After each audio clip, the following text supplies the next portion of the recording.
episode number 10 on my YouTube channel, The Other Side of the Coin. And once again, I have my most loveliest friend, my brother. It's not just a football Twitter account for me anymore. It might have been maybe a year ago, but now he's truly one of my good friends. Welcome back, Matisse Armani. How you doing, my man? It's good. It's good to be back. Nice. I love that laugh. You know when you get that laugh from Matisse, you know this is going to be a solid episode. I'm happy. Well, look, without further ado, I know you are a busy man, number one. Number two, you are a tired man as well because you're 24 hours. So we're going to get this ball rock and rolling. Things I want to cover so that, our viewers, our listeners, just sort of get a bit of a perspective as to what we're going to cover before they get into this, I suppose, is how important that 3 points was against Norwich. Tammy, obviously, he pretty much stole the show. I want to talk about Kovacic. There's been a lot of stuff about Kovacic in social media, so I want to touch base on that and his performance. I want to talk about Mount and how I suppose he's growing as a footballer and as a key member of this team. I want to touch on our defensive issues, the 2 goals that we've let in, and the defensive issues that we've had so far this season. And want to finish it off with VAR, the mystery of VAR. So what do you think, man? You think you're capable of tackling all this? I think I can say something about a few things. Nice. Okay. All right. So let's go. First of all, there was a lot of arming and ahhing, I suppose, before the match, and obviously the post-match of Leicester. A lot of the fan base, me included as well, I was a bit worried, I suppose, playing Norwich away from home. My first and foremost, I suppose, issue was that I hope we get to play the full 90 minutes. I just want to see a full 90 minutes performance. I don't want 20 minutes, 30 minutes of great play and then disappear for the rest of the game.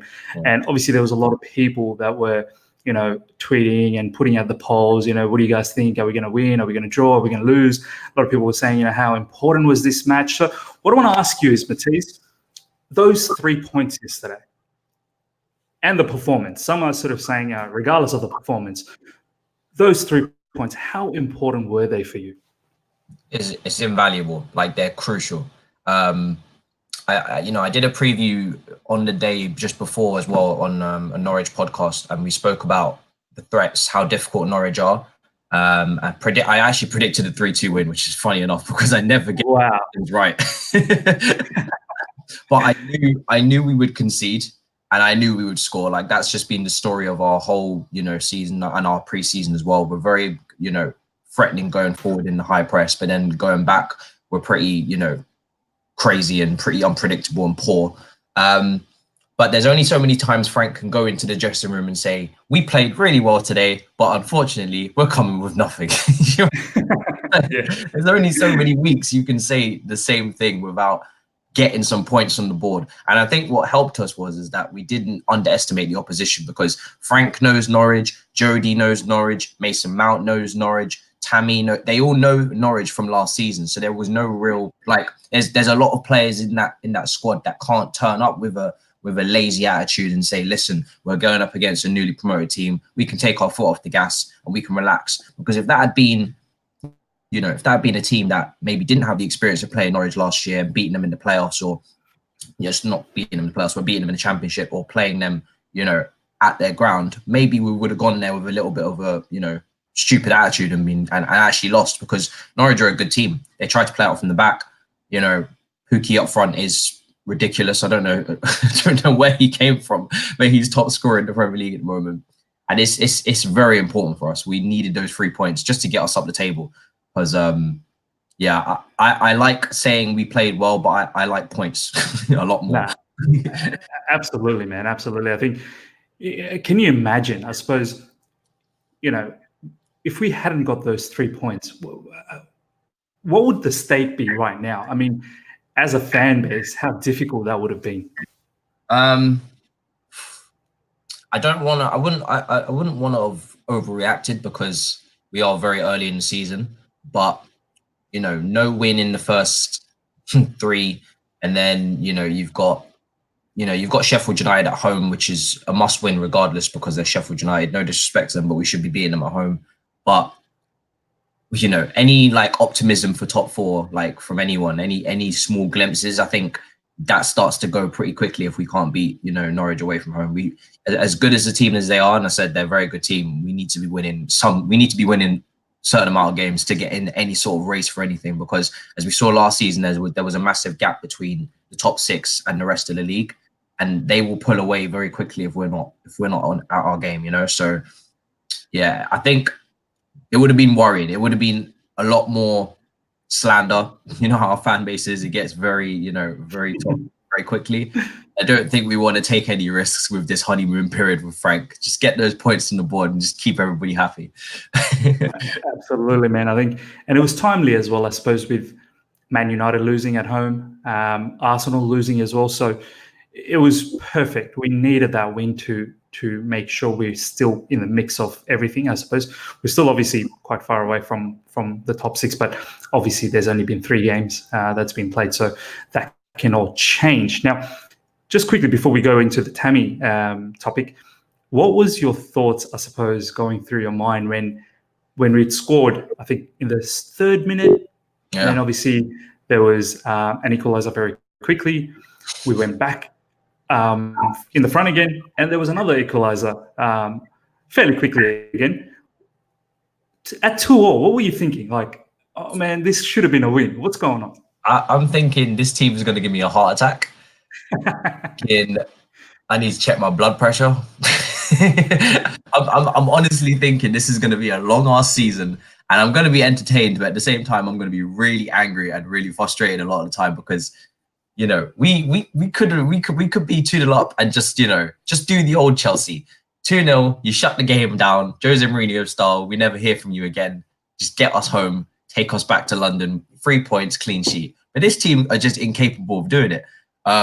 So when we scored the first goal, I was really happy, and it was mainly because it was Tammy Abraham as well. Because I've doubted his ability. I still doubt whether he's going to be top level Diego Costa, Didier Drogba level that we need in the Champions League latter stage, because that's the standard, right? But just because I doubt that, seeing him score after all the racial abuse he took after the Liverpool penalty miss. And then he's been unlucky. To be fair to him, he's hit the post. He's had chances that he should have taken, and he's had some unlucky moments as well. To see him score and run over to Frank, that was iconic. Do you know what I mean? That was a real moment. Absolutely.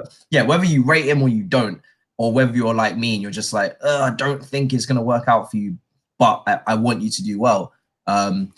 Plus, he's wearing the number 9 shirt, which everybody's just like, oh, it's a freaking myth. It's a myth. Do you know what I mean? Oh, it was just such an iconic moment. And you don't even get enough time to even enjoy it, because 3 minutes later, we're at the other end of the pitch conceding. I'm just like, yep, that's my Chelsea. So I might put on a sneaky bet that we don't keep a clean sheet all season, because that's just how bad we are back there. But yeah, it's heart attack kind of stuff, really, isn't it? No, it's absolutely understandable. I felt the same way. I was in midst of a couple of group chats as well at the same time, and we were all feeling the same thing. But this is perfect segue now into the next topic, which you've kind of touched on a little bit, but let's elaborate a little bit more. Tammy Abraham. Now, what I want to ask you is, what type of mentality does it take for a 21-year-old kid? And let's be honest, 21, I'm 34, and 21, when I look back now, you're a kid. 21 is a kid. Yeah. A few weeks back, he goes through the situation that he has gone through against Liverpool, misses the penalty, post that cops a lot of abuse in social media, and against Leicester, I think he came on in the second half, so didn't really get much going as well. He was unlucky against Man United. This match, like, how important was it for him to do well, and the kind of mentality that this kid has? What's your thoughts on that? It's quite remarkable. I'm 22, and at 20, I don't think I could even dream to do what he's doing. Like, he's got so much pressure on him, and I think we underestimate just how much pressure it is. I know Frank in the press conferences can say, he's just a kid. There's no pressure. Just take your time. Just ease your way into the games. You'll get the goals. It's a completely different feeling when you're actually that person. You've got to step out onto that pitch as the number 9 for this football club. Coming from the Championship, it's your first season really properly in the Premier League at a top team, and you've got to score goals. You just have to, because everybody knows you can't just ease your way in. No, you have to score goals. That's what strikers are really based on, whether it's fair or not. That's the situation. And to take he hasn't scored his first goal yet. Then to take all of that abuse, and then you've got to come out and lead the line again in a game that really was must win, and to react like that is pretty remarkable. And that's why, even with the doubts that I had with him, I will never not back that guy, because he has shown already that he has got a serious mentality, and so has Mason Mount as well, for that matter. Taking a massive penalty against Liverpool and sticking in the top corner. That's the kind of stuff we want to see. And these players will improve. Now the thing is it's weird to see a number 9 act like this, because we've just come from Morata. The complete opposite. You need to arm around the shoulder. If everything's not perfectly aligned, we're going to have a cry. We're going to have a sob. We're going to get booked. We're going to not talk to the press. We're going to moan, whine. I'm not going to swear. This is the complete opposite. This man really, he after all of that, after the Liverpool game, he had every reason to go on a quiet patch. He had every reason to be like, yeah, this is a bit intense. Maybe I need to be taken out of the team. Maybe I need to withdraw a little bit, because that's nobody wants to go through that. And obviously now Pogba's gone through it as well. But for him to react like that, it's ridiculous. It really is. It puts a lot more belief into him being, a quality striker for this club than I had previously, just because one of my main doubts is how is he going to react under pressure? I knew he had a good mentality, because John Terry had spoken about it. It was spoken about last season that he had a good mentality. He worked hard, all of that stuff. That's great. But is he going to be able to handle the pressure? That was my main thing. Is he going to be able to step out in front of that crowd when leading the line on his own up front, when the pressure's on, and actually stick to it? Because I know everybody's backing the youngsters now, but the striker position for me is always a different situation. It's never the same thing, especially if you're on a goal drought and we're 0-0 and you've missed a chance. That Stamford Bridge crowd can still turn on you, whether you're from Cobham or you're from Athens or you're from Brazil. They'll turn on you. They want a goal. They need points. You know what I mean? That's how you really please the crowd. Goals. So yeah, I'm delighted for him, honestly, and he fully deserves it, because he's out of all of the strikers, he's doing what Frank wants the most. He's pressing. He's getting into goal scoring positions. How many times last season did we build up and then we get to the final third and we're ready to cross the ball in and the box is just empty. Everybody's just outside the box. Everybody's scared, Oh, I haven't scored in a while. I'm just going to just sit on the edge of the area and hopefully Kante will go and nod a header in on his own in there. Like, nah, I want a striker who's in the box, ready to pounce. And that's what Tammy does. So it's brilliant. No, you're right, man. Even his press conferences, post the match, I love how calm he is, and I love how articulate he is with his words as well. Like, there's no sense of I suppose being scared or worried, or that I'm sure all that abuse, as we all know, it does affect people to an extent, but I love the way how he just doesn't show that, and just, as you said, goes out there and just works. That's what he does. Puts himself into key positions, and and gives himself half an opportunity. Now, I want to touch on his goals and obviously his celebration. The first goal, surprisingly enough, a nice cross from Aspie and a great finish. we can't even say it without laughing. Man, I've waited so long for that cross. and great finish from Tammy.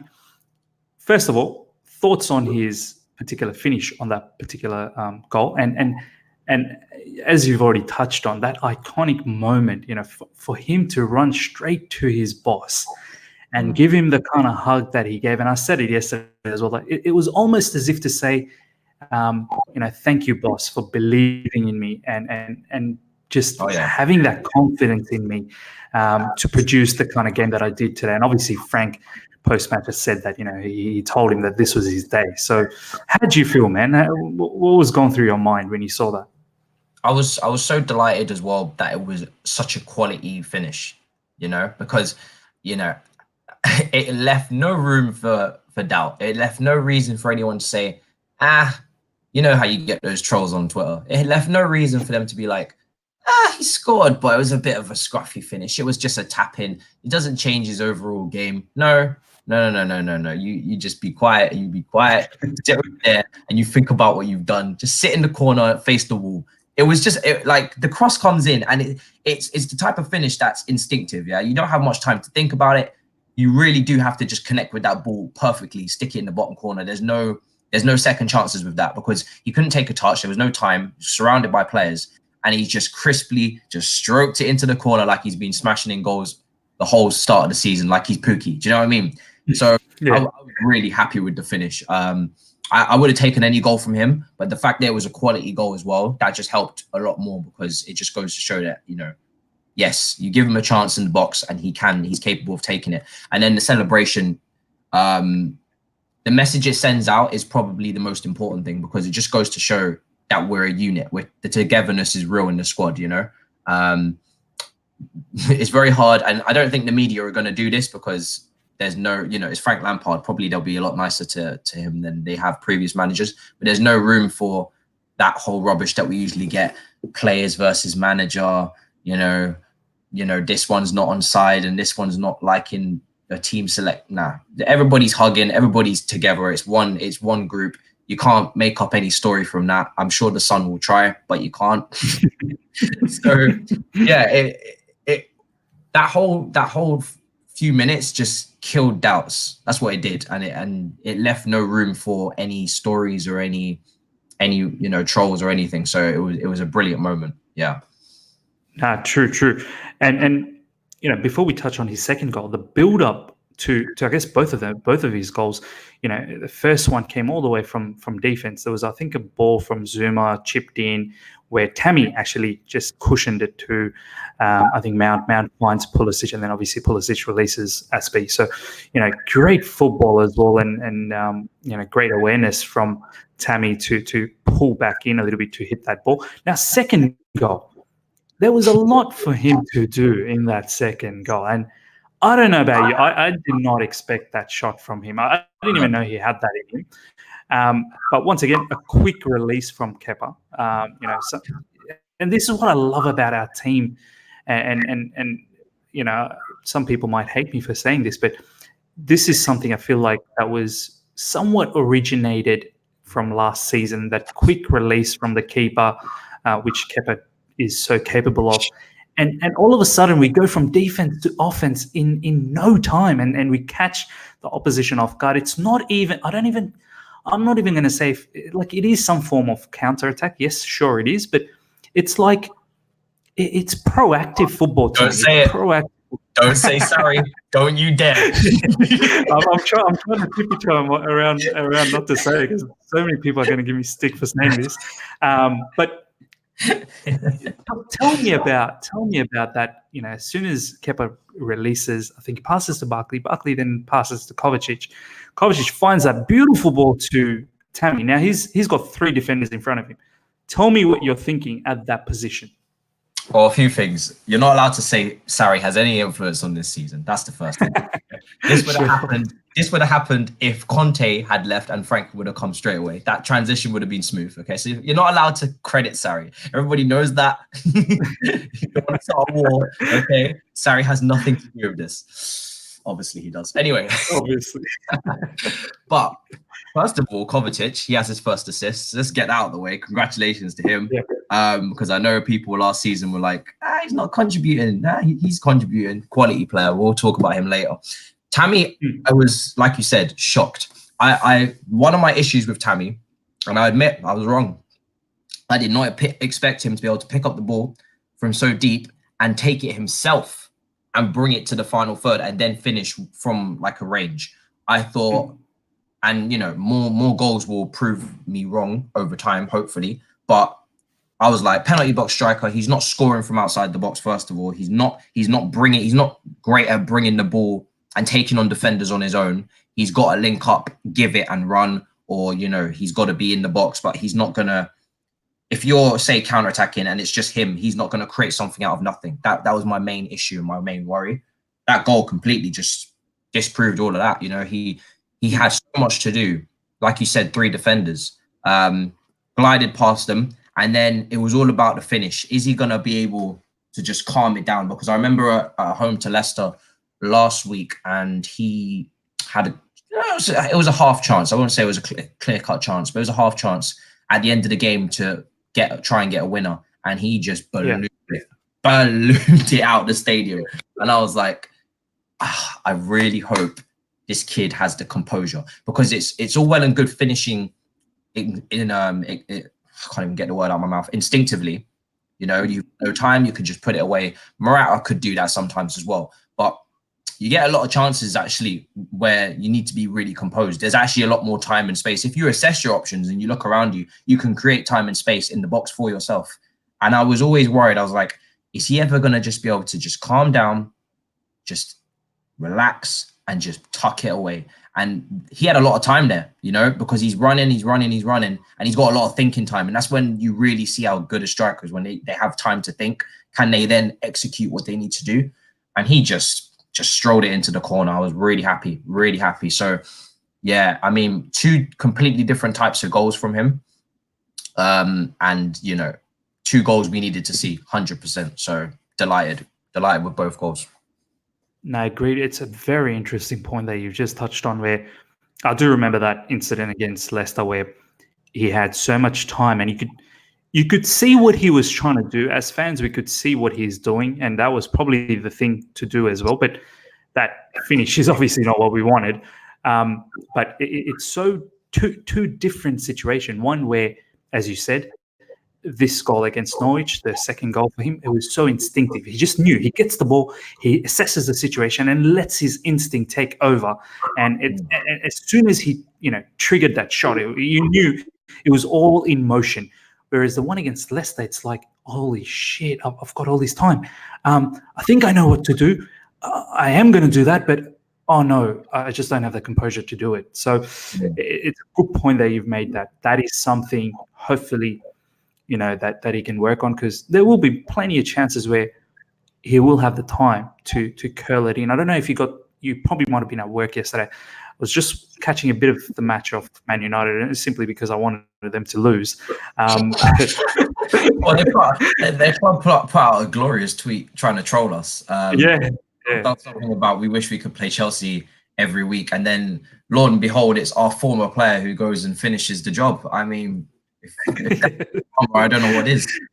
Talk about irony. But there was a player there, Daniel James, I think his name, and obviously he's been brought in this season. His goal, the equaliser goal, was very nice. Had time, but the celebration was sometimes better. Of course. But yeah, nonetheless, I think what we're trying to say is that your point being is Tammy, when given time, hopefully he's more composed and finishes those off, because he will get those sort of opportunities probably a lot more than the instinctive ones.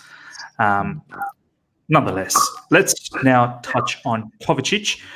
I'm pretty sure you would have seen a whole heap of football Twitter accounts posting about Kovacic and really hyping him up, and it's fantastic to see. I think a lot of people are now starting to see what a class player he is. Myself as well, and I think Matisse, you'll probably agree as well. Last season there were moments where he was inconsistent. I think we could see glimpses of great talent, but there was definitely inconsistencies. He was obviously going to be the second fiddle to Ruben Loftus-Cheek when he was in left centre mid. But the question I want to pose to you is, after seeing his performances this season and his attitude and the kind of, I suppose, game he brings for us from deep and then moving forward, do you reckon he's one of the most underrated players in Premier League at the moment? Yeah, I remember there was a tweet that went out from Goal, and it was who's the most underrated player, and it was between him and Roberto Firmino as the two I was going to choose. Now, Kovacic has had disrespect on his name for far too long, and it's about time the propaganda came out for that guy, because he's so good. And the fact that, you know, there was actually a and this is crazy, right? The fact that there was actually a decision-making process to be made. Will we sign Kovacic or will we keep Bakayoko and Drinkwater? Oh, man. Sometimes, you know, I just don't get this fan base. Like, what kind of discussion was that? Seriously, right? So everybody knew Frank wanted to play attractive football, playing out from the back, getting through the press, you know, keeping it on the floor, and you're out here deciding whether we need Kovacic. One of probably technically our second, from a technical standpoint, he's up there with maybe even being our second best, because I think Jorginho probably is the best technically. Kovacic is not far behind at all. Like, I know he doesn't get all the plaudits because he doesn't make those, you know, those massive, like, eye-catching Fabregas passes, but the ability to take the ball under pressure, and this is crucial. He is probably the most press-resistant player in our squad. He can receive the ball under such tight situations that we are most other midfielders, they're losing the ball like Ndidi did against Jorginho. Was it Jorginho? No, Mason Mount's press against him. Yeah, he loses the ball and concede. People forget how important it is when you have the ball. When you have the ball, that's a way of defending. That's a way of you're taking steam out of the game. You're getting the rest of your team, you know, you're getting your energy levels back up. Because if we're going to press without the ball, that's going to take a lot of energy. So when we get the ball, we need to keep it. And players like that who are press resistant, who can receive the ball in dangerous situations, and they're not just going to just panic and hoof the ball and then we lose possession and we have to press again. They're just going to keep it. They're going to dribble their way out of the situation. Like, his turnover rate must be so low because I just never see him give it away under pressure. So he's a huge player for us. And the fact that it was even a discussion that he should sign was crazy to me, especially when we could make no other transfers in the window. And I would worry what we would actually do without him, because we all know Kante is not a deep sitting midfielder. Jorginho is our only base. And if you're looking at the rest of the midfielders, you're looking at Mason Mount, not a deep player. Ruben Loftus-Cheek, not a deep player. Who else have we got? You know, I'm not going to count. I think that's about it. Yeah, those are that's the big about players. it. So you're looking really, you know, you're really running out of options there for a deep midfielder. So imagine Jorginho is to get injured. Like, I can't even imagine how we would cope anyway. But with no Kovacic as well, we would be in some serious trouble. So we needed those options. And the fact that when everybody's fit, we're like, oh, who do we pick in midfield? Everyone's panicking. That's a good problem. You know, people are like, oh, will we play Loftus-Cheek? Let's not forget, Loftus-Cheek has a very bad injury record. I don't want Loftus-Cheek to return from injury and we have to throw him straight into the team. I never wanted that. And that was one of my tweets months ago that people kind of misconstrued. They thought I didn't rate Loftus-Cheek. Loftus-Cheek is my favorite player, but I don't want Loftus-Cheek to have to be, you know, just pushed straight back into the team because we have no options in midfield. We've seen Kante get another knock there because he's had to play so many minutes. If we had another Kante-like player, that wouldn't be the situation. He could have just taken an extra extended rest and we wouldn't have him injured again. So, you know, with Mason Mount on form, Kovacic, Jorginho, we have problems in midfield. We don't know who we're picking. We're unpredictable. And that's what we need. That's what squad depth is all about. And the sooner we get the squad depth that we have in midfield all across the park, the better we'll be and the quicker we can get back to challenging for titles. No, agreed, man. A few things key things you've pointed out here, and I want to highlight this. And before we do that, firstly, Ellie, thanks for joining this particular podcast. One of my really, really favorite accounts that constantly interact with me. Matisse, if you're not following him yet or you haven't interacted with him, please interact with him. He's a really, really cool guy.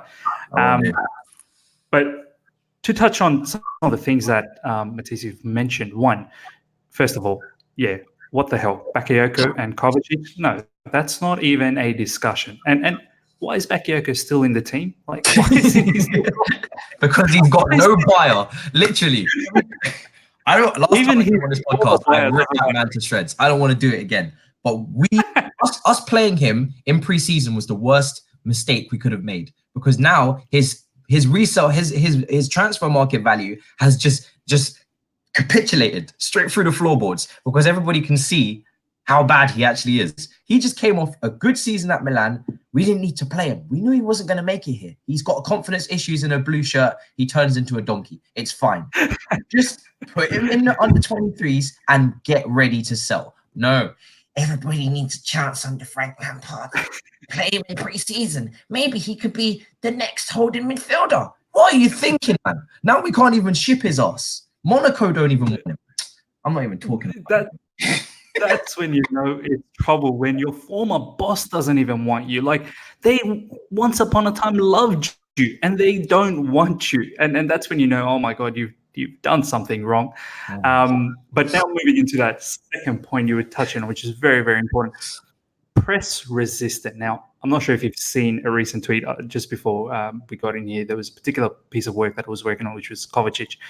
And I was just collating some of the footages of him from yesterday's match, and the amount of time this player is able to get us out of tricky situations from the back is phenomenal. I think, let's be honest, most of our fan base and the general fans, I suppose, they're more concerned about assists and goals. They don't actually see the details of the game, stats, thoroughly, and everything. Yeah, the amount of time he's linked up at the back and allowed for 2-3 attacking Norwich players to come towards him, and he was so easily able to just glide past them and then initiate this massive hole in midfield where he can just attack. And the likes of Barkley comes into play, Mount comes into play, Pulisic. All of a sudden, we've got like a numeric advantage over the opposition simply because he was able to hold the ball and drive forward with it with so much confidence. And I think there was a stat you probably would have come across. There was 6 out of 6 dribbles that he completed yesterday. So he attempted 6 and he completed 6, which was the highest in the match as well. He's hazard in midfield. Yeah. Let's be honest, he really is. He's hazard in midfield in terms of dribbling. And yeah, like, it's just phenomenal. I think what people underestimate about this whole thing is that Jorginho and Kovacic, and maybe Loftus-Cheek as well, because from what I saw last season in glimpses, even though he was injured, is that he could receive the ball. And what was different about Loftus-Cheek is he'll either receive it and he wouldn't even really take a touch. He would just take one touch and he would be in transition straight away all on his own, because I seen this flick against Man City, I think in the cup final, where the ball's coming towards him and he just flicks it over the defender and we're on the attack. That's a whole different specimen altogether. But that's mainly because of his physical attributes. He's so strong, he can just use his body and whatnot. Jorginho and Kovacic, they are so key for breaking down defenses. If we are trying to, and I don't want to give credit to anyone last season because they're just relevant, right? No manager last season has anything to do with this. But if you have two players that can attract opposition out of their defensive block and get them to press high up the pitch, tricking them into believing that they can win the ball high up the pitch. And of course, sometimes we do have a turnover, but that's because we don't have all the pieces in the jigsaw right now. Tricking them into believing that they can press up the pitch and actually take the ball off of Kovacic. He just attracts everyone to him. And then he just manages to wriggle his way out of the situation. And there's all this space in behind for the likes of Tammy, the likes of Mount, the likes of Pulisic, Pedro. And then they've got time, space. And then really, it's 10 times easier for them to then score goals because they've got space, they've got time, there's an overload, there's decisions to be made. And then it really is up to them to finish chances and take those chances. It's much harder for an attacker if you are playing against a low block. And we will come up against low blocks, but if you're coming up against a team who won't press, but if you just play that slow, passive, boring football out the back, slow it down and bring them out, it's far easier. And Kovacic is massive for that. If we can continue to do that, we're going to create more chances, and obviously we're going to press high, and we can create chances that way by winning the ball up the pitch. But other teams will also press us, as we've seen. Everybody's trying to play this really nice football where It's a pressing style, playing out from the back. Everybody's playing pretty similar. Norwich kind of played very similar to how we tried to play. Manchester United tried to do very similar things with their new front three, not including Lukaku. Now they're trying to press with those Rashfords, Greenwoods, Martials, the young English forwards. They're trying to press as well. Everybody's trying to do the similar things. You know, it's not really. There's not many variations in the Premier League of what styles are going on. It's not like the old days where you had Stoke playing lumpet football. You know, most teams are trying to implement the same things. And at the end of the day, it's going to come down to individuals. And if we have Kovacic and other teams don't, that sounds like a W. Correct. Now, in regards to Kovacic as well, I just want to quickly finish him off. You were talking about, I've just lost my chain of thought actually on Kovacic. I could talk about him. I just completely lost it. He's a magical player, Miz. Sometimes I just remembered. What I wanted to say was, whoever's made that decision to basically purchase him, you know, kudos to that person. Now, whether that was Lampard or whether that was, you know, our board or Petr Cech, I don't know, but you know, thank you to whoever has asked for that, because you know it would have been really easy to let him go, but I think it was a great choice to keep him, and hopefully he does continue on and keep performing this way. Now, moving on to Mason Mount. Now, famous tweet from Tactical Roll, was it? I think it was Tactical. You will somebody ass about to get lit up. Hey, you got to put your money where your mouth is. So somebody's paying for flights really damn soon, bro. I swear it's getting peak. You're buying tickets right away. Now, he tweeted not that long ago that he's not even going to score 5 goals in this season. 5 goals, it seems, you know, he should have said 10, and I still think he probably would have scored 10. 3 matches in the Premier League, back-to-back goals. 2 things I want to point out, and I want to get your thoughts around this particular player. 1, his intensity from minute 1 is fantastic. The press, he's perfect kind of player to have that energy in the beginning, and he most times capitalizes in the last couple of games he has. So that's one thing I want you to talk about. Second thing, what I've noticed is, and this is my opinion, and you can sort of talk about it if you think otherwise. I feel somewhere along the way, when it's around, I don't know, midway through second half, his energy does die off, and everyone just hangs on to the goal that he scored, which is great. Yeah. But to be a complete player, and a lot of people are comparing him with Lampard. Lampard was a 90-minute player. Yep. You know, he left his mark every single second of that match. And I feel like Mount kind of leaves the mark for the first 45 to 60 minutes. And after that, it's almost sort of, where was he for the remainder? But you go, you know what, good on him. He scored that goal. So what's your thoughts in those 2 parts about Mount? My thoughts on Mount is that he's 20 years old, is he? 20. Yeah. I think I got that right. I'm very patient with Mason Mount, and it's very easy to get hung up on other European midfielders that are better than him, that we couldn't acquire. We've seen Reds, we've seen the calls, the cries for these players, but let's just focus on Mason Mount as an individual. He's gone abroad at 18 to Vitesse, a league that we all clearly rate, because that's a league that De Jong, De Ligt, Ajax have come from. So that's where we know they produce good talent. So we know the footballers he's playing against are of a decent standard. It's not, you know, it's not bog standard. It's a very technical league. He went over there and ripped it up. If that was anybody else's kid, anybody else's midfielder, we would be like, oh, that's a wonder kid. Let's go and get him. Let's be real. He was damn good that season. Now he goes to Derby, and for me, the Derby move had pros and cons to it, because if it was me, I would have liked to have seen him gone to, you know, a German team of Champions League stature. But obviously, I know there was a pull for him going to Frank, an idol, a player he's trying to replicate his game off and go and learn from him and whatnot. And obviously, he feels comfortable he's going to get minutes under Frank Lampard as he's getting now. Now, I understand, a lot of people's issues with him is he's not creating a lot of chances. His decision making can be iffy because he's sometimes looking for that wonder goal instead of laying off that assist, that pass. Yeah. And yeah, he is definitely burning out. But I feel like that's the teething that's the teething problems. And I think we need to be patient with these youngsters. And I think the same applies to a certain Reece James when he comes into the team. We need to be patient.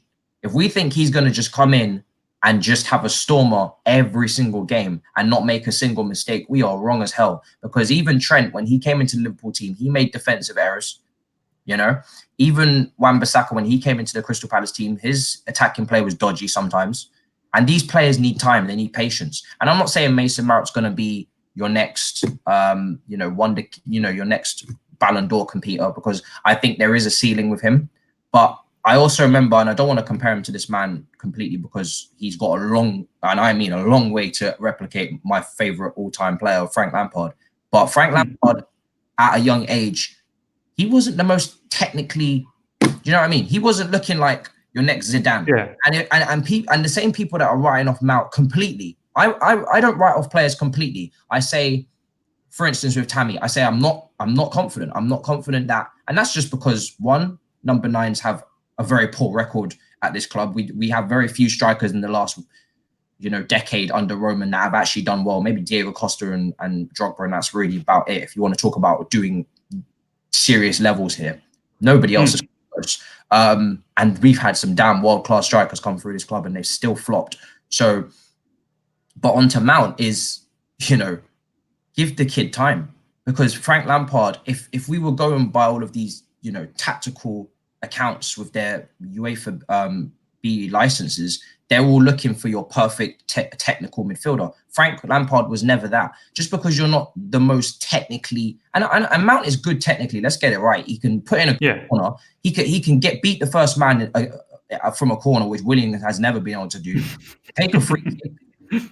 We did see some very damn good passes at Old Trafford for Derby against Manchester United, where he literally just cuts through a whole defense with an exquisite pass at the back post. So there are glimpses that he can create moments. But also, you need to remember with this kid is that he is living his goddamn dream right now, and that means he is desperate. He is not just your normal Brazilian Willian coming through, and he's just if I can be asked today, I'll turn up, or maybe I'll walk, or sometimes I'll put in a 9 out of 10. Every moment he's on that pitch, this is his life and soul. This is his bread and butter. He is trying to produce big moments in big games. He's almost overdoing it. So when he's doing that, he's going to make rash decisions. He's not going to look as good as he properly can look on the training pitch with, less pressure, and he can pick out those passes and he can take his time and be that playmaker you want him to be. He's on that pitch running at 100%, and he's burning out early because in that first 20 minutes, 30 minutes, he's young. Yeah. And maybe he's a little bit immature in that sense, or maybe not even immature. Maybe he's a little bit naive in the fact that he's young. Game's kicked off now. Right. We die. That's it. We go to... I'm not here to mess around. I'm not here to look after my fatigue. I'll do that later at halftime. I'll get a drink of water. I'll see what Frank can do. Maybe I can get a substitution. No. I'm here to die. I'm here to literally press. I've been told to press. I'm going to press. Same with Tammy Abraham. They don't waste time. They don't take their time with, I got to look after my 90 minutes. They're naive a little bit in the fact that they just, as soon as the game kicks off, bang, they're in it. They're trying to get that early goal. They're trying to send out a message to the rest of the team. Because the thing is, when you press, others press. They have to press. Yeah. Otherwise, it falls apart. So he's almost there to set the tempo of the press, being in the middle of the team.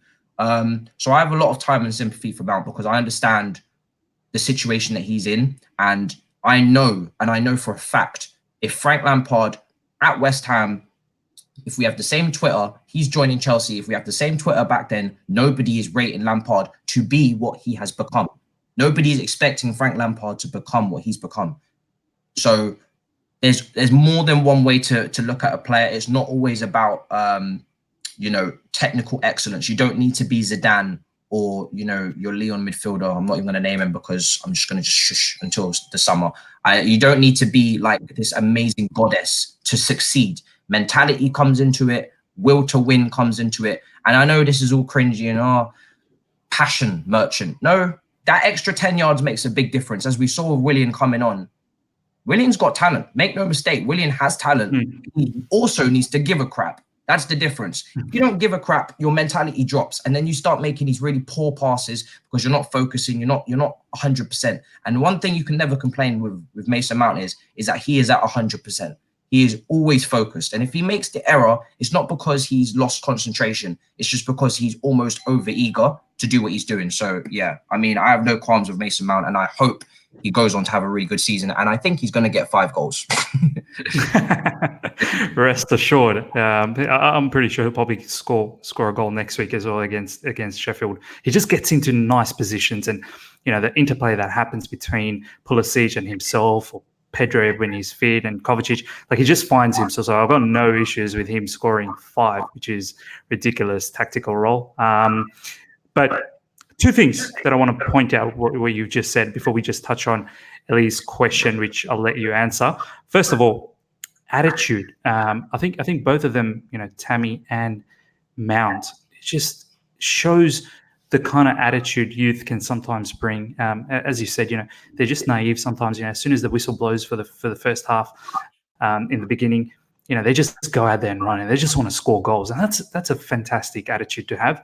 But I guess the other point to that is, as they do mature, they probably need to find out, a way to manage themselves throughout a match for a whole 90 minutes, so that we don't get the best out of them for the first 60 minutes only, that we get the best out of them for the whole 90 minutes.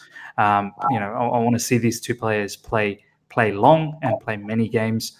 They are going to come across some heavy opponents down the track, where those opponents will play for 90 minutes. And, if we have a couple of players that are going to gas out after 60 or whatever the, 70 minutes because they've gone hard out in the beginning, which is okay, but they just need to find a way to manage that. Now, Matisse, Ellie has asked this particular question, which I know caused a lot of football Twitter, eruption, I suppose.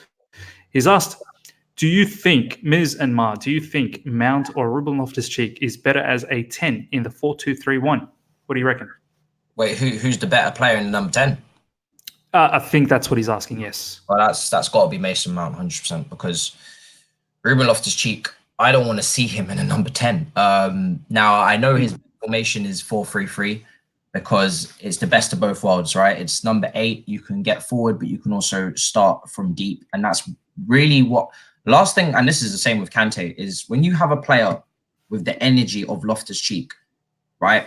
Powerhouse midfielder who can go box to box, and it's not even about going box to box, because I do believe he's not like Kante in that sense. He's not as good running back, making recovery tackles as he is going forward. So I wouldn't even say box to box. But if you get that ball in a deep position, as we've seen with Kovacic, you get past that first press, there's no better person to release it to than Loftus-Cheek, because when he picks up that ball and he's running, through that midfield into the attack, there's not really better players than him. You got him, Kante, maybe, and Kovacic as well, to take that ball and burst all the way through. I don't want to see Loftus-Cheek, with all the energy he has, waiting at number 10, man marked by a defensive midfielder, trying to play tippy-tappy football. Do you know what I mean? I don't want to see there trying to be De Bruyne, trying to be David Silva. In tight areas, congested space, he's the person that breaks that. He's the person that breaks lines. He's the person that reshuffles defenses. He's the person that you're playing against, tight defense, and Loftus-Cheek comes and just smashes through all of them. Now, if he's going to play the number 10 and he's not going to be forced to stay in the number 10 and he's going to move around and he's going to be everywhere, then I guess I can see it working. But if that's the case, then he's not really playing number 10, because my view of a number 10 is Mesut Ozil, someone who is given a free role. They're not really coming back, and they're, responsible for creating chances. And for me, Loftus-Cheek, if there's one weakness to his game, it's creating chances. He's not the most, and, this is maybe somewhere where Mason Mount needs to improve as well, but I think Mason Mount has a better chance of being this kind of player. He's not the person that sees the pass. He's not the person that cuts through the defense with a pass, right? Loftus-Cheek isn't that type of player. So to stick him in the creative position, I don't see it. So I think when he does come back, it's either a 4-3-3 or it's Mason Mount at 10, you know? And again, I wouldn't rush Loftus-Cheek back into the team anyway, because like Sarri did last season, he needs to be nursed in. He was nursed in really well. I think that was a really underestimated quality that happened last season, how well he was nursed in. You know, he was given a 30 minutes here, 60 there, 30 there, and he was brought right up to full speed. There was no issue with him. Like his recovery phase was perfect. And then, you know, he got that stupid injury, which was completely unrelated, a different part of the body in the USA. So he was fully recovered. And that's what I want this time. I don't want him thrown in again, fully recovered Loftus-Cheek. So, yeah, I think if you're looking at who's better in the number 10, it's definitely Mason Mount. Yeah, I think I have to agree as well. I like Ruben playing deep, and then, as you said, you know, breaking lines, you know, taking the ball from deep and just driving through with a couple of steps. Before you know it, you know, second ago he was in our box. A couple of seconds later, he's in their box. I love that. Now, let's move on to the next part, which is our defensive issues. I checked our goals before I basically started this episode with you. I thought I just want to recap those 2 goals. Now, this is what I saw. Goal number 1. It was a drive through the middle, I think, from a Norwich player. I can't remember who it was exactly. Yeah, I don't know the name very well. All just the same cult.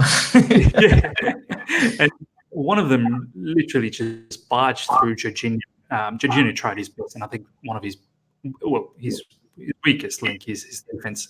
And as soon as he barged through Jorginho, the whole defensive structure kind of sort of went away. Everyone was trying to then fill in that particular position. So, you know, Jorginho was knocked off.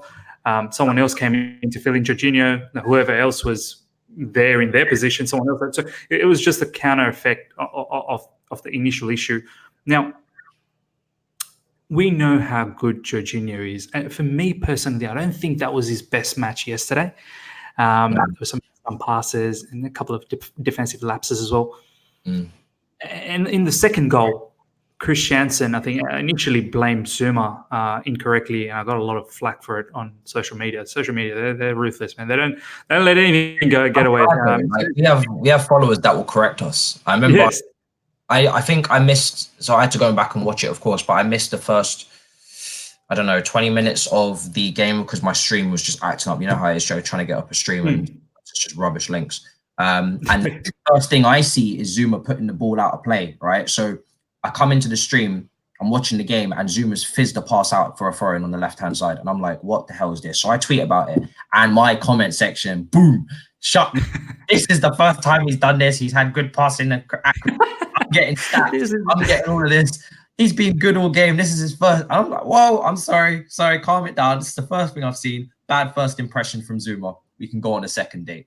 I do remember that tweet from you, and I saw some comments, and I just ran the hell out of it.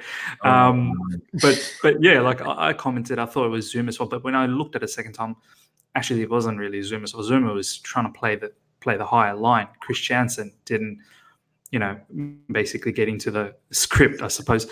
Now, how do you propose? And we keep seeing this, right? What I want to ask you is, the question that I want to ask you is, as a defender, right? These are professional defenders.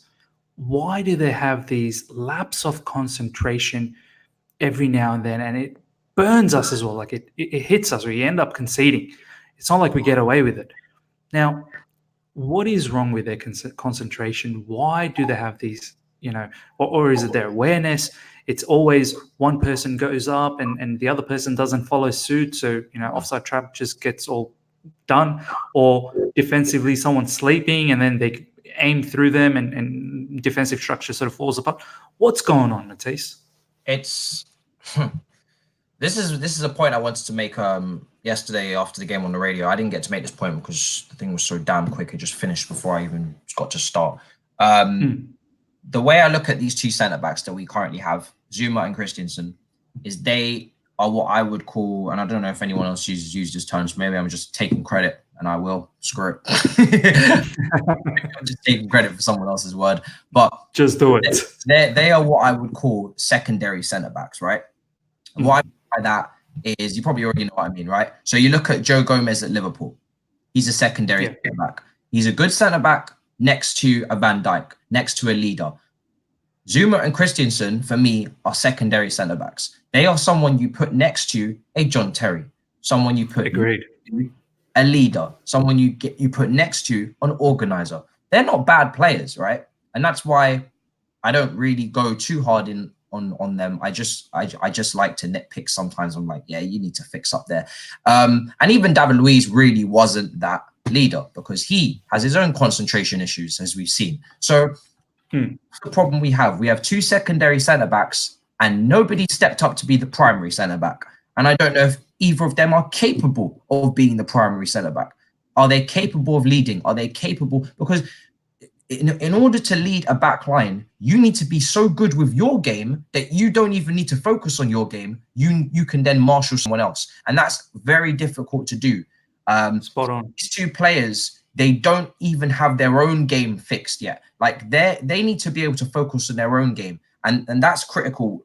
And I know Cahill spoke about this when he spoke about Christensen so well, is that he said that he could lead his back line. He could focus on himself because Christensen would always be in the right positions. I'm not seeing that. In Christensen, I'm seeing someone who has good positioning, but still has those lapses of concentration. And like you said, he still can, keep a defense on side. He's not flawless in that aspect. Now, do I think Christensen has better positioning than Zuma? I do. But they're both prone to too many errors to lead one another. They still need to focus on their own game. So that's my issue with this combination going forward, is that they're both very young. They're both not leaders. They're both secondary. And I don't see, and I'm being honest, I don't see a future with this partnership until A, either one steps up or B, one steps up. Because if that doesn't happen, and I think we need to do this anyway, next summer we need to go and acquire a world-class centre-back. And it's not just about acquiring a world-class centre-back, because you can get a world-class centre-back in Raphael Varane. This is not obtainable, right? But you can go and get a Raphael Varane. He's not necessarily a leader, right? You need a world-class centre-back that also leads the backline, like a Van Dijk. It's a very special profile we need. And then that means one of them must drop out the team. So I don't really see a future with this partnership right now until I see someone step up, because they're just two secondary centre-backs right now. They're both in isolation. They need time, obviously, to work on their combination together. But I'm not convinced. I really am not. And it's why before the game I called for Tomori, because in every game so far, I know they've improved, but there's still this lack of understanding between the both of them. You've seen Zuma against Liverpool. He's playing them on side. Bro, you're meant to be a backline. Like, there's four of you, and it's never the fullbacks. Well, that's a lie. That's for the quarter. There's four of you. There's only four, right? It's four human beings. You should be able to hold an offside trap together. Do you know what I mean? That's something that you learn in the under 14s, under 6. Like, you know what I mean? That's low level. You should be able to hold an offside trap together. Just look across the line and make sure you hold it. And they can't seem to be capable of doing that. Zuma messed up against Liverpool. Christensen messes up here. And with that goal in particular, it was an overload on the left-hand side. And that's I'm not going to lie, that's really difficult to defend against. I remember even at my own bog standard Sunday league, trying to defend against teams who actually had the brain cells to try that. Because I'm not going to lie, that's very rare. You see such an overload, right? If you look at that goal, they're all on the left. Now, as a defense, what do you do, right? Do you push everybody over there and leave yourself exposed on the other flank? Or do you remain how they were and there's an overload on the left? So it's not easy to defend against. And there were about 4 Norwich players in a really tight space, right, on the left-hand side. And they just had such close link up because they're so close together. They came in like a pack on that left-hand side, on Aspilicueta's side. And it's very hard to defend against that because they can make their little passes, interchange and move together like they did. And then bang, they're in the box and it's an easy tap in, right? So it's not the easiest thing to defend against. But at the same time, we need to do 10 times better than that. And with the situation with Jorginho, I feel like he can be a scapegoat at times for defensive issues, because I've seen players similar to him, like Pirlo, play in a holding midfield role for Juventus and do the same job Jorginho does, but they're good defensively. And that's because they defend as a unit, right? They don't leave Jorginho exposed. They don't leave Jorginho on one-on-ones with quick, pacey players out wide, or, they're not their defensive midfield isn't like stretched out like some sort of freaking, I don't even want to use a simile here because I could get filth. But no defense and midfield should be that far apart ever. Like there needs to be a compactness, and we already spoke about this. I think Jose Mourinho spoke about this on Sky Sports. Yeah, Chelsea are not compact. squeezing it together. Yeah, they're not compact. So whether it's a low block or a high block or a high press or anything, they need to be compact. Where it doesn't matter where they're moving through the field, they need to be compact, and they're never compact. There's always space in between, and there was kind of space in between for the second goal as well. But that was more of a lapse of concentration from just the defending point of view of marking Pukki. So yeah, defensively we have issues. That's clear. I see us being. I half think it's the system, and then I half think it's the personnel. I think it's a 50-50, and I think this is the first season similar to Klopp. That's how I'm going to compare it to. First season for Liverpool under Klopp, where they just score loads of goals and ship loads of goals, and they're very entertaining, and it's back and forth. If you watch that first half, it's end to end, like it's ridiculous. And that's how I see us being. And then what lets us down, and it didn't let us down yesterday, but it will at times, and it has already, is we don't have the front three that Liverpool have. So sometimes we won't score those goals. And when we don't, we still will concede sometimes, and that's where we'll drop more points than Liverpool did, and we won't finish as high as Liverpool did. So that's kind of how I sum up our team at the moment. And I think until we can half solve it with system, and I don't think Kante fixes all of that, because even when he came back against Leicester, we still conceded a hell of a lot of chances in a similar fashion. Maddison on our left-hand side creating another overload for Fuchs, and Maddison and Telemans on that left-hand side creating a similar kind of diamond triangle, same way Norwich did for that first goal, and exposing us. And, you know, maybe Reece James comes back in and it gets a little bit more solidified with his physical presence, but I don't think Rudiger or James coming back in is going to solve everything. I think we need a leader back there, and I don't think either of them. James is kind of a leader. He did captain Wigan, but I don't think he's going to lead Chelsea's backline. That's a different ball game at this level. This is first time playing the Premier League. I don't expect him to now lead Chelsea's backline from right back, and I don't see Rudiger as a leader. I see him more as a jokey kind of, he's a fun guy to be around. I don't see him as a leader as of yet. So until we buy a leader and then systematically fix it as well over time, I think that will contribute to it being better. It's not going to be a slow process. It will be a slow process. I don't even see it being fixed until around November, to be honest. Yeah. I was actually going to say, it was a good point that you said two secondary centre-backs sort of trying to lead each other when they can't sort of control their own game. And I was going to ask you, what do you think about Rudy? Does he come in? But it seems like your point about Rudy is that he himself is probably not an out-and-out leader as well. Yeah. Does he help out though? Do you think when he's fully fit, does he come in straight away? I am never a fan of bringing anyone back in straight away, because I feel like you're just asking for another injury.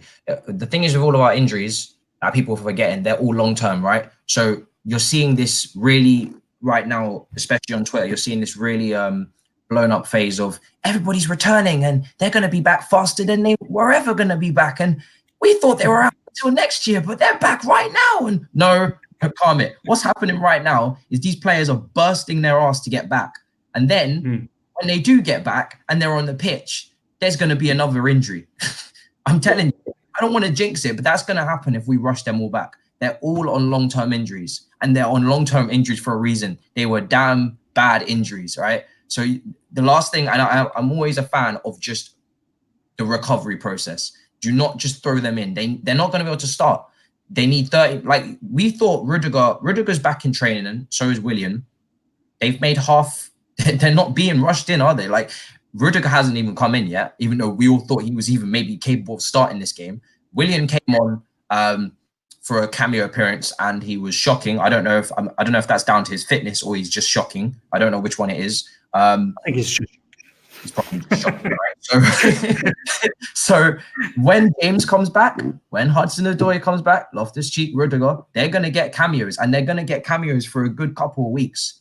That's if we're smart. That's if we don't want to risk injuries. If we're stupid, we'll throw them in straight away like we did with Kante, and then they're out again. And then it becomes, a concern for the long term, because then it becomes a reoccurring, the same injury, same spot. And, the more you do that, the worse it gets, right? So for me, Rudiger is going to solve a little bit because he's experienced. And I feel like that's what that back line needs. It's actually quite, once James comes back as well, and I assume James will displace Aspie at some point, just because of the amount of times Lampard has said James in his press conference. That backline is going to be very inexperienced, right? So Rudiger will kind of be needed in there just to add a little bit of assurance. But I don't know if I've missed something, but I have not got any vibe as of yet from Rudiger, and same with Luiz, that they are perfect, that they are Van Dijk, that they are going to come in and they're going to fix it. They are going to help, but there are still issues, and I don't see Rudiger right now as the like a be all and end all solution. And I think as a fan base, it's easy for us to be like, we're just not good because that person's out, that person's injured. It's excuses. Do you know what I mean? It's easier to say we're not good right now until he comes back, and he comes back, when really we're forgetting that when he was here, we were still leaking goals. I'm pretty sure in the Bournemouth game, we lost 4-0, right? So yes. And I'm not saying it was all his fault, but what I'm saying is that we can still concede these same goals with these players in the team. We still conceded goals. We still conceded chances that weren't taken by Leicester when Kante was in the team, the guy who was meant to fix everything, right? No, system issue as well. Rudiger comes back, we're still going to leak goals. I'm telling you, I'm literally saying this right now. We are still going to leak goals. Rudiger does not come back into this team and we start keeping endless clean sheets like Liverpool did last season when Van Dijk was in the team and Alisson, and they literally went on a defensive Mourinho type clean sheet run. That's not going to happen. It's a system problem as well, because defending is not just about the defenders, it's about the team. And if you're going to leave defenders exposed, most of them are going to get destroyed. Like that, they just are. Even Van Dijk and Robinson yesterday against Arsenal at the time were looking ropey against Pepe because they were exposed. So any defenders that's left exposed will get ripped at some point, and we are leaving our defenders exposed. So it's not just the defenders, it's a team issue. Yeah, no, you're right, man. I think, first of all, we need to accept the fact that none of our defenders are remotely even close to Van Dijk's level. I think Van Dijk at the moment is by far the best, centre back in the Premier League, and that too probably in the world as well. The guy, and some of the key points that you've pointed out were, that leadership. He knows his game so well. He just oozes confidence. It's as if to say to the opposition, "You will never go past me. You can try, but you will never ever get past me, boy. You will never get past me." And it's whoever is his partner just looks at him in awe and just goes, "Man, this guy's a beast. I love being his partner." So we don't have that, and I hope that we do, once the ban is over, that we do find someone like that. I don't know who is available at the moment at that type of level, as you said, Rafael. It is Varane. Yeah, it's extremely hard, and it's something we will have to splash out a lot of money for to get that type of talent. I mean, even John Terry made Tal Ben-Aim look good at times. That's just exactly what that kind of elite player can do for another player. It really is night and day what they can do. Exactly. And Joel Matip, let's be honest, no disrespect to the guy, he was never an absolute phenomenal defender, but him next to Van Dijk, you go, wow, that is one solid combination that just seems phenomenal. But anyway, let's move on to the next segment before we close things off. VAR. Now, I don't think I understand this, Matisse. I'm being honest, man. Like, there's a lot of things I understand in football. There's a few things I don't, and I'm still trying to learn. This is one thing. I don't know when VAR is meant to be used. I don't know what the referee's sort of instructions are towards VAR. Now, a couple of incidents I want to go through with you. First of all, the Spilicueta penalty, I feel that was a pen, because the commentator was saying, one of the commentators was saying, yeah, he clipped Spilicueta. The other one was saying, it's inconclusive. But I feel like he didn't get the ball, and Aspilicueta went down, so I'm pretty sure he got hit. Yeah. Why wasn't that particular incident being reviewed by VAR? Like, how does this work? I honestly can't tell you because it seems picking and choosing when VAR is used. I really just don't get it. I don't understand if it's meant to be every decision that's key. That was pretty key, I think. I think a penalty decision is pretty important. I think that could definitely be a game changer. And then you get them with the offsides and stuff. Like they've got so many things wrong already with using VAR, and that's just because maybe they're being too OCD with it, and they're not actually taking into account just basic logic. Like I think they flagged off an offside goal last weekend that was just like a millimeter over, and it wasn't even a goal scoring limb or like a goal scoring part of the body that was over. It was something else, and they gave it. I can't remember the specifics, but yeah, it needs brushing up on. I mean, I think it can be good for the game if it's perfected, because as much as I do like the drama of winning at Cardiff and the goal not deserved, and I do love the fact that it causes drama, I would probably vouch for correct decisions on the whole. I think it would just be nice if, decisions were justified and they made sense, and it wasn't that because it has helped, like you see with the decisions on goal line technology, right? That came in. Ever since that's come in, there's no argument. There just is. If a player thinks the ball's crossed the line, the referee's just like, look at my watch, didn't. So leave it alone, go away. Do you know what I mean? That's the end of the discussion. There is nothing to argue about. And when you look at Frank Lampard's goal against against Germany, the World Cup that was ruled out, you look at Luis Garcia's ghost goal for Liverpool in the Champions League. These are the moments you think we needed that technology. So I'm never against technology coming in. I think there is a step too far, because I don't want the whole game to become a computer where we're looking up every 5 minutes for every single decision. I think some things can be let go, like general play, like fouls and whatnot. I don't really care. I don't really want to see a decision for every single thing, because it's just slowing the game down. And that will ruin it if you take the pace out of the game. But for me, VAR is still in its teething phase. It's kind of with any new technology, there's always hiccups. There's always like doubts and worries about what the hell's actually going on. But I think they can get it right. I'm gonna put faith in them. And what's going on? I don't know what's going on. Yeah, and absolutely. I think, I suppose I agree with you as well that it can get better, but right now I suppose it's the teething sort of scenario that we're going through. But the quicker we sort of get these confusions out of the way, and I think education's needed as well. Like, us fans are confused. Like, for instance, that was the Spilicueta issue. Now, I'm pretty sure you would have seen the disallowed goal, which was I think Krul jumps up and Giroud. It looked like both of them had a 50-50 chance of getting the ball. That was very harsh on us. Yeah, and then obviously the ball fell off Krul's hand off the back of Giroud jumping up and colliding. Goalkeepers were always overprotected. They really. I mean, that's one of them situations where the goalkeeper hasn't been commanding enough. He hasn't got full control over the situation, and he should be punished for it. And I'm not just saying that just because it should have been our goal. I'm just saying that they're very overprotected goalkeepers, and even without VAR, before VAR, any touch of the goalkeeper, it's a foul.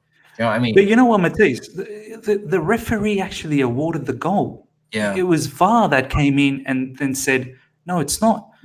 This is that's what confused me, that VAR didn't step in for Aspilicueta, but stepped in for that. Like I said, like we said, there's no consistency to this. It's very confusing. I don't understand what needs to be, like what needs to happen for it to go to VAR, because it just doesn't make any sense. I don't know if the players have to ask for it. Sometimes the players ask for it, and then it kind of has to, because the technology's there. And if you've asked for it, why are you not using it? Because then there's no point in being there, right? So I don't know if it's a first come, first serve. I really don't get it.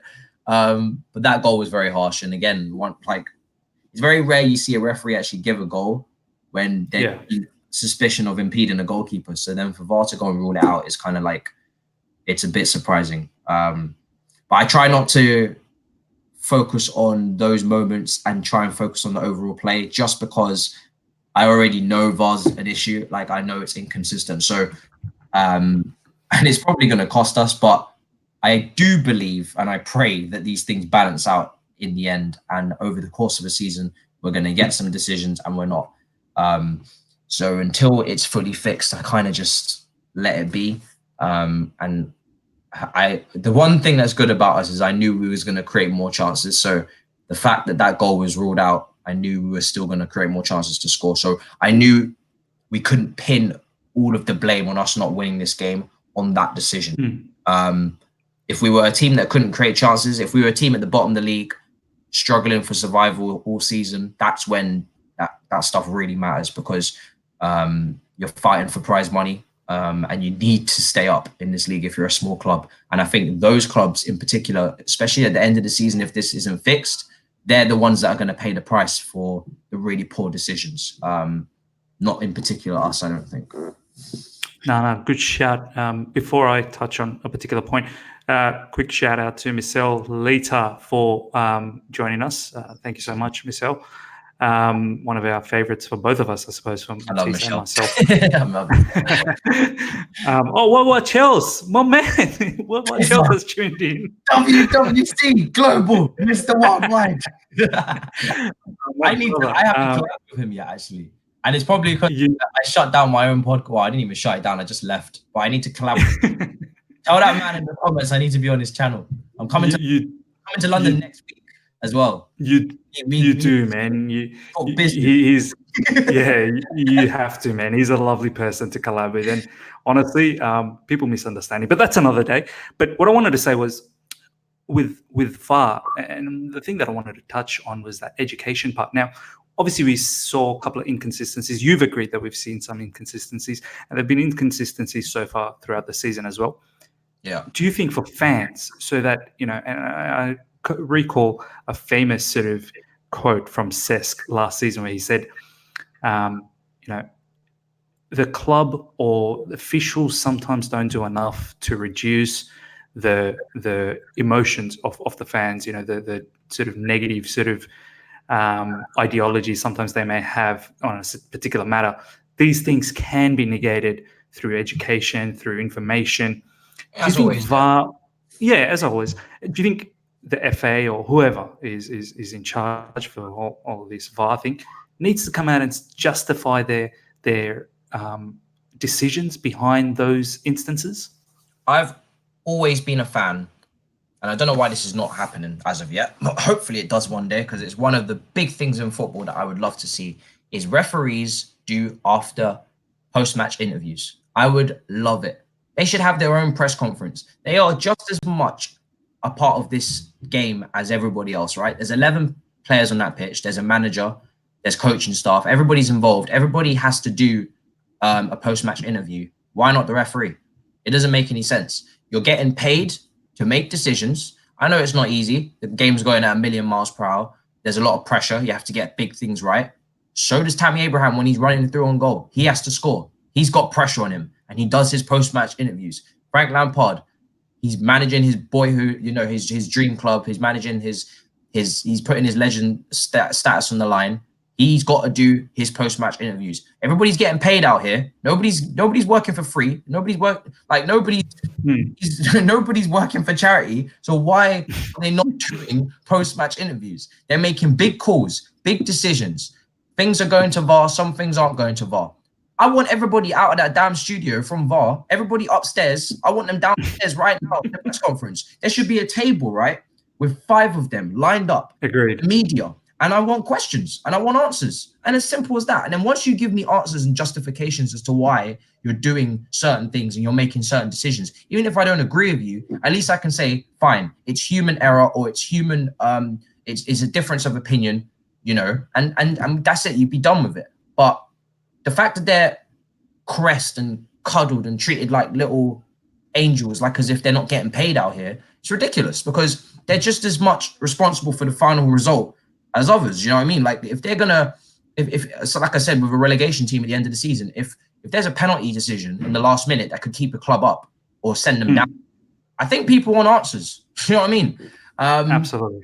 So yeah, I mean, I would love to go back to that game against Barcelona in this final of the Champions League where we were knocked out and we had about 50 penalty decisions given against us. That man, I would love a press conference from him, even to this day. Do you know what I mean? Because you cost us the Champions League final. And if it wasn't, Big time. we could have had another medal. And those come few and far between. We are not Real Madrid. We don't just collect Champions League medals like they're like we wipe our ass, you know. Like a champion, I would like an extra one, you know. So yeah, I think officials need to have press conferences. I've always been a fan of that. I don't know why they don't have them. Of course, they're kind of cuddled up by the FA.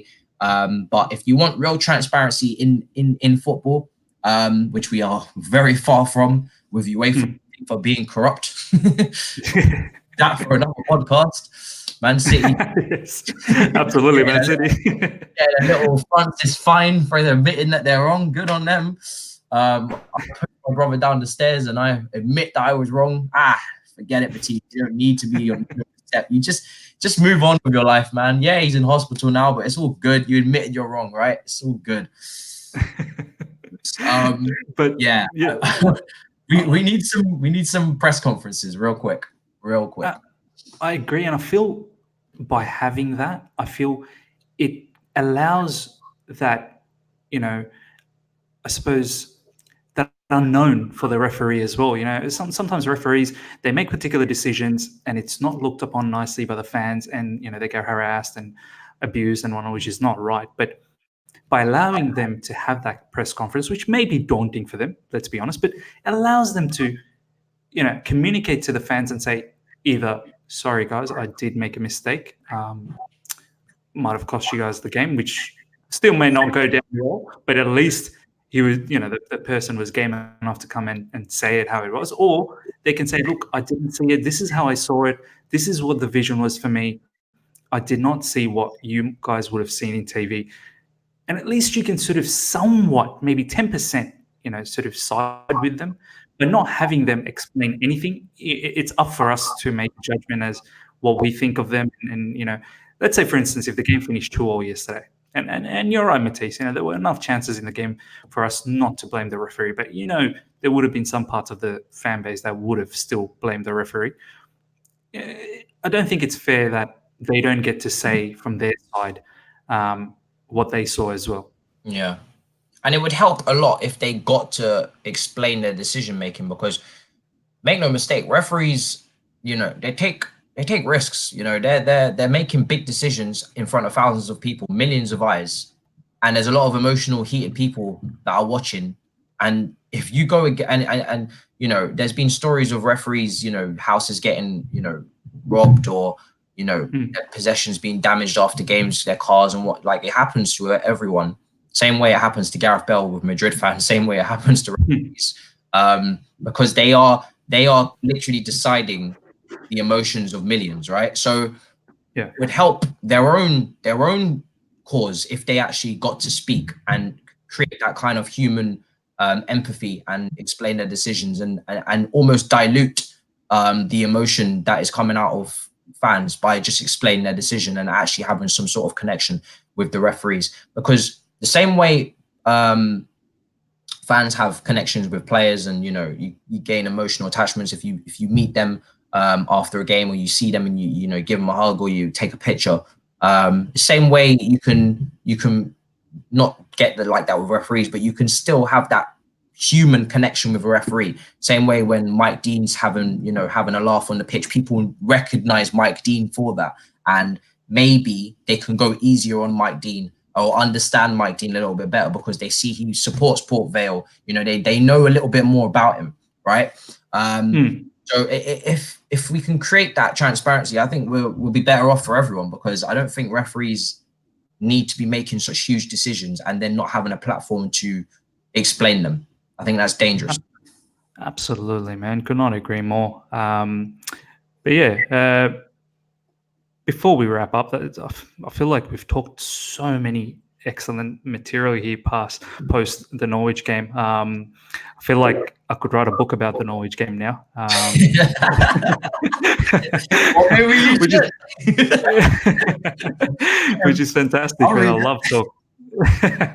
I love talking to you about football and matches and whatnot. But before we head out, massive shout out to all the the few people that have come on, and obviously people that are going to hopefully watch later on. Michelle, Ellie, what about Charles? Thank you so much for popping in. Just before we go, Matisse, I know you're extremely busy man. First of all, thank you so much for coming in and talking about the Norwich game. It's a great feeling that we've got the 3 points and got so much out of it as well. I think all of us learned a bit as well about our team. Now, what are you going to be up to over the next few days? This is your time. This is your time to shine. Let us know. Oh, I'm going to be up to a hell of a lot in the next week, guys. Very busy period coming up. So, of course, you can catch me on the usual Chelsea Echo, TalkSport 2. I'll be on there hopefully a lot more when I move to London. Moving to London next week, and I'm planning to make a splash, right? Not messing about. Got some people to see, some meetings, and some important stuff lined up. So I'm hoping if everything goes to plan, you could see me on some new stuff in the coming weeks. Obviously we have the international break coming up, and I'm hoping to be involved in something new soon. So I can't speak about it because it's not so. I tell you something, it is going to be a splash. Wow, man, I can't wait. You're absolutely rocking the platform, which is fantastic, and in a positive way as well. I love it. But nonetheless, really looking forward. It's a massive challenge for you to, move back to London, and as you said, you're splashing a bit of your investment as well for this. So hopefully it all works out nicely, and then you can share with all of us, and we can rejoice all of us together. So cannot wait. But thank you again. Thank you everyone for tuning in, and hopefully we meet one more time next time, whenever it is. Catch you guys all. See ya.